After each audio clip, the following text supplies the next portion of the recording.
Tonight your homework is to do problem 2.1 formative.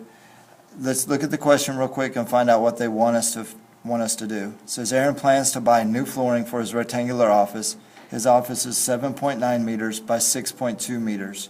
How many square meters of floor space does his office have? The square meters gives us a hint that we're looking for area.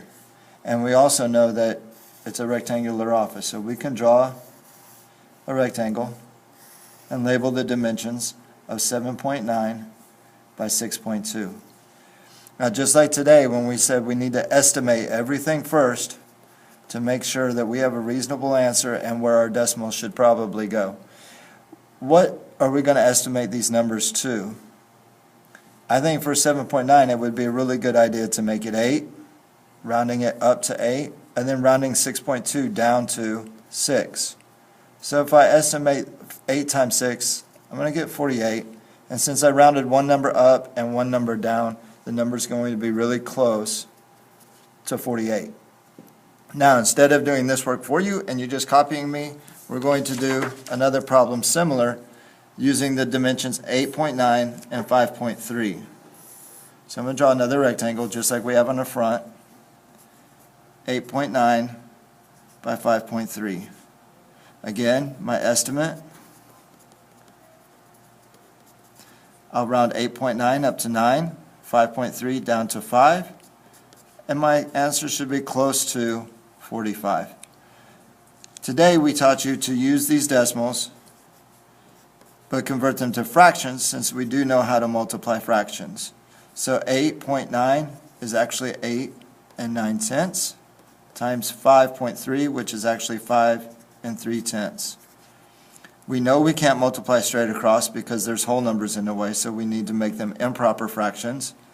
10 times 8 plus 9 is 89 tenths times 10 times 5 plus 3, which is 53 tenths. Now this looks like a hard problem, but let's take the easy part first. 10 times 10 is 100. Now, let's solve 89 times 53 using another area model. 80 and 9, 50 and 3. 80 times 50, we know 8 times 5 is 40. Then it's really 8 tens and 5 tens, so 10 times 10 is 100, so it's going to be 4,000. 50 times 9, 450. 3 times 80, 240, and 3 times 9 is 27.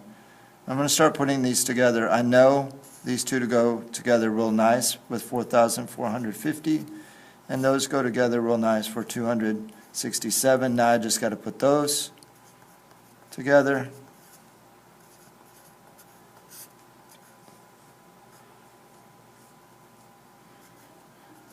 And I have 4,717.